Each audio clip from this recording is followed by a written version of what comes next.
Okay, and he received the sign of circumcision, a seal of righteousness that he had faith while he was still uncircumcised.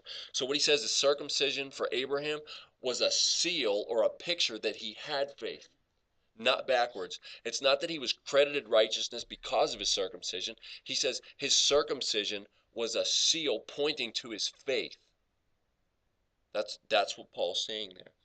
So, so then he is the father of all who believe, but have not been circumcised. That's us. Okay? We are the Gentiles. That's who that points to. The non-Jewish people who were not circumcised. He's saying, look, Abraham's the father of all those who were believing in Jesus, but not circumcised or not Jewish.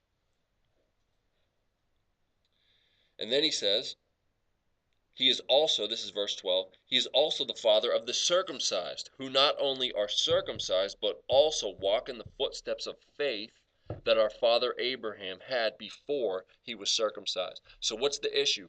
Faith. Abraham was the father of faith, and those who have faith like Abraham, faith in what? Remember, we just talked about that. It's not just faith in general. It's faith in a specific person. Okay, for Abraham's case, it was the promise of God. It was believing God. I'm going to do this. I'm going to make a nation out of you. And Abraham believed God. Faith in God's promise. Okay, was he told about Jesus? Was he told about justification? Was he told about substitutionary atonement? No. But he believed God and he had faith the same way we have faith in the gospel.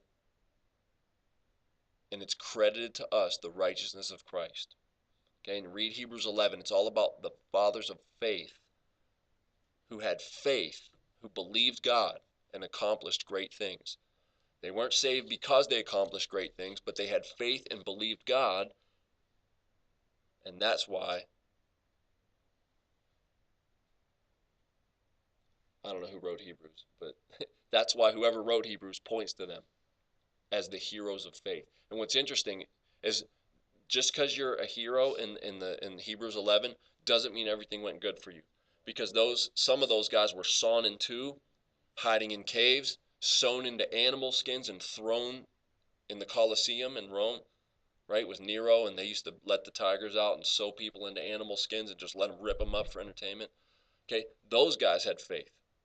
The same way as those who conquered foreign armies and received their dead back from the dead. Okay, it doesn't always go well with you just because you have faith, right? And that's never promised. Okay, believe in Jesus, everything will go well. No, that's not. That's not the promise at all. All right. So this will be the last thing and we'll be done. So he's the father of all those who are circumcised, and he's the father of all those who are not circumcised, if they have the same faith that Abraham had. And my whole point for pointing to these passages in Galatians and Romans 4 is that we are grafted into that Jewish tree by faith. By faith. All those who have faith are children of Abraham. And so in Genesis 15, I've been referencing it 100 times, but I haven't read it to you. Let me just read it to you real quick. Here's what it says. After this, the word of the Lord came to Abram in a vision. Do not be afraid, Abram. I am your shield. I am your very great reward. But Abram said, O sovereign Lord, what can you give me since I remain childless, and the one who will inherit my estate is Eliezer of Damascus? And Abram said, You have given me no children, so a servant in my household will be my heir. Then the word of the Lord came to him. This man will not be your heir, but a son coming from your own body will be your heir. He took him outside and said, Look up at the heavens, count the stars, if indeed you can count them. Then he said, So shall your offspring be. Abraham believed the Lord, and he credited it to him as righteousness. Okay, there it is. Look at the stars. If you can count them, that's how many your descendants are going to be. And it's going to be from a child from your body. And he believed God. He believed that promise. And God credited that believing in God with Jesus' righteousness, even though none of those details were given to him. Okay, I think that's amazing that even in fact in Hebrews 11 it talks about the righteous offering of Abel. Remember Cain and Abel, the next two people after Adam and Eve, and then Cain kills Abel, but Abel is in the Hebrews 11 Hall of Faith, fame. He had faith and he offered a sacrifice in faith. So he was credited with Jesus' righteousness. And Abel's sin was put on Jesus. I want you guys to think about that when you think about the Old Testament saints. I think for some reason we have this view that they were saved by their goodness. No, that's how no one is saved.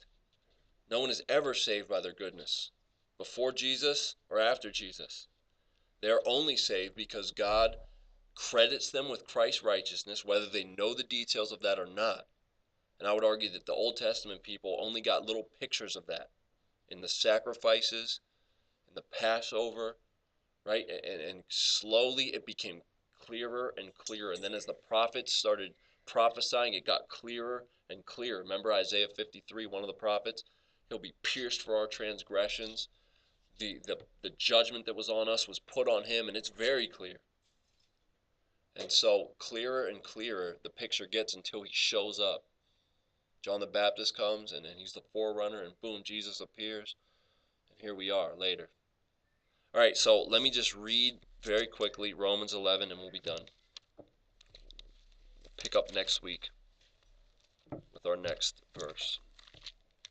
And then what we'll do is we'll be done, and then if any of you guys want to stay and ask questions, you can do that, because we were sort of all over the place tonight.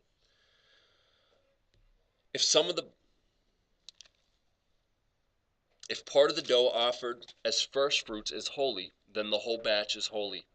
If the root is holy, so are the branches. If some of the branches have been broken off, and you, though a wild olive shoot, have been grafted in among the others, and now share in the nourishing sap of the olive root, do not boast over those branches. If you do, consider this: you do not support the root, but the root supports you. Okay? We'll pick up next week with that verse, verse 18, and we'll hopefully go down 19, 20. Okay? All right. I'll pray and we'll be done.